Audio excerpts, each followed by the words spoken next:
안녕하세요. 크리스천 영상기론연한 신목사입니다.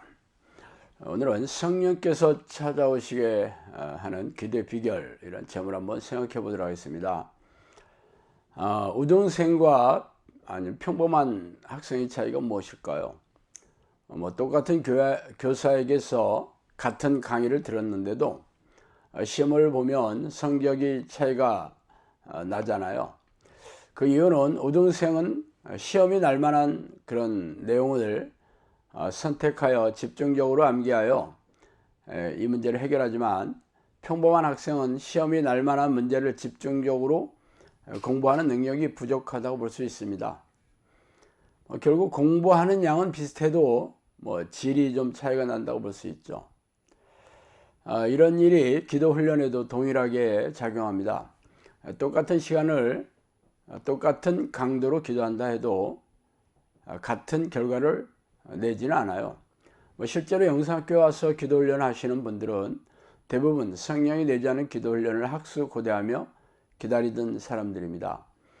고질병이나 정신질환 등 세상에서 해결할 수 없는 삶의 문제를 가지고 끙끙 앓다가 이 문제를 해결받을 수 있다는 기대감을 가지고 한달음에 달려온 사람들이 대부분이죠. 그래서 어쩔 수 없이 자신의 문제를 해결하려면 기도 훈련에 동의하고 또 따라야 한다고 해서 마지못해 시작하긴 했어요.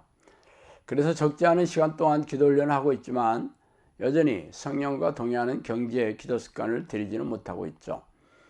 그래서 오늘은 성령께서 감동하셔서 찾아오게 만드는 그런 기도의 비결에 대해 한번 살펴보고 싶습니다.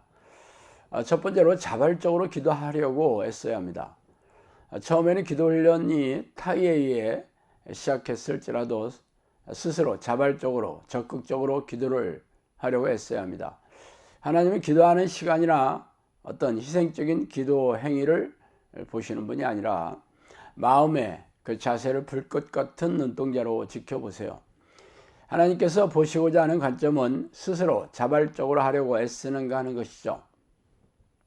그러므로 스스로 하려는 의지를 보이지 않는다면 기도의 진도가 나가기 어렵겠죠. 어느 정도 하다가 정체가 될 것입니다. 사실 기도의 내공을 쌓아 습관을 들이는 데는 하나님의 도우심이 절대적으로 필요합니다. 기도의 평안과 기쁨을 주셔야 그 동력을 얻어서 육체의 한계를 벗어나 습관을 들이게 되죠. 그렇다면 성령께서 평안을 주시는 사람만이 기도의 강을 건널 수 있다는 것입니다. 그 기준이 자발적으로 하려고 애쓰는 거예요. 예를 들어 아침에 1시간 기도하려고 결심했다면 기도에 집중하려고 애써야 합니다. 그리고 시간을 점차로 늘려나가야 하겠죠. 이런 태도가 자발적이고 적극적으로 기도하는 모습입니다. 그러나 코치진들이 하라는 것에 의무적으로 마지못해 기도한다면 정해진 기도 시간을 채울 수는 있을지 몰라도 성령께서 인정하시는 그 마음은 아니죠. 그래서 기도가 정규적인 행위가 되고 노동이 되는 것입니다. 자, 두 번째는 기도하는 내용에 집중하려고 애써야 합니다.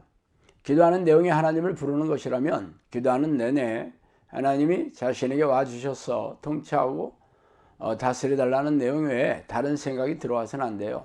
만약 졸리거나 모호하거나 혹은 잡념이 들어온다면 예수피를 외치면서 적극적으로 쫓아내려고 해야 합니다. 기도의 내용이 부족한 사람들이 바로 기도에 집중하는 힘이 약합니다. 악한 영들은 하나님을 부르는 기도를 못하게 하려는 공격에 실패해서 기도 자리에 앉은 사람이라도 그들은 포기하지 않아요. 계속 기도를 방해합니다. 그 공격이 바로 기도에 집중하지 못하게 하는 것입니다. 기도에 집중하지 못한다면 기도의 습관을 들일 수가 없기 때문이죠. 기도의 습관이 없는 사람이 이 기도를 시작하면 졸리고 모호해하며 잡념으로 인해 산만한 생각으로 가득 차게 되죠. 특히 아침 기도 시간에 더욱 그러해요. 잠에서 깨어 기도할 때 졸음이나 멍한 상태로 기도를 시작하기 일쑤입니다. 그럴 때는 양치질을 하고 세수는 물론 샤워까지 해서 졸음을 멀리 쫓아내고 기도를 시작하는 것이 좋죠. 그러나 이내 졸음이 쏟아진다면 기도를 시작하기 전에 예수 피를 외치며 악한 영들에게 선제 공격을 해서 집중을 유지하는 기도를 해야 합니다. 어쨌든 기도란 하나님과 깊고 친밀하게 교제하는 통로이기 때문에 기도하는 내용에 집중하는 경지에 오르려고 날마다 칼을 갈아야 하는 건 물론이겠죠.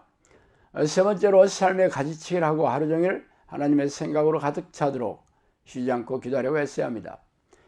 예전에 성령께서는 단시간에 같이 계시기보다 하루 종일 함께 하시기를 원한다, 그렇게 말씀하셨습니다. 그렇다면 일상의 삶에서 하나님의 생각으로 가득 차야겠죠. 공부할 때나 업무할 때 등 정신을 집중할 때는 기도할 수가 없겠지만 느슨한 시간이라면 얼마든지 하나님을 떠올리며 하나님을 부를 수는 있어요. 이렇게 아침과 밤에 집중적으로 기도하는 시간 외에도 낮에도 틈나는 대로 하나님의 생각으로 가득 차 있어야 하루 종일 하나님을 부르는 기도로 채울 수가 있습니다. 물론 낮에 눈을 뜨고 단순 업무를 할 때 생각으로 기도할 수는 있겠지만 기도의 내공을 쌓으려면 집중적으로 기도하는 시간을 늘려야 합니다. 특히 아침에 1시간 이상 기도하는 것은 필수예요. 아침 기도가 낮이나 밤의 기도보다 2배는 더욱 중요합니다. 아침에 집중적으로 하나님과 깊고 친밀한 기도를 해놓았다면 낮이나 밤에 기도하는 것이 훨씬 집중하기가 쉽고 수월합니다. 그런 아침 기도가 지지부진한 사람은 낮이나 밤에 기도할 때도 집중하기가 쉽지 않아요. 그런 사람은 하루 종일 하나님에 대한 생각으로 채울 수 없다는 것이 당연하겠죠. 어쨌든 하루 종일 쉬지 않고 기도하는 습관을 들이려면 집중적으로 기도하는 시간을 자주 그리고 오래 할 수 있어야 합니다. 그런 사람은 최소한의 수입으로 만족하고 탐욕적으로 돈을 벌거나 육체의 쾌락을 즐기는 그런 소비하는 일도 줄여하며 생계를 유지하며 가정에 필요한 것을 제외하고는 오직 하나님을 만나는 기도에 우선순위를 두고 살아야 합니다. 이 세 가지 기도의 태도가 성령께서 감동하셔서 찾아오시게 하는 비결입니다. 자, 오늘은 여기까지 하겠습니다. 감사합니다.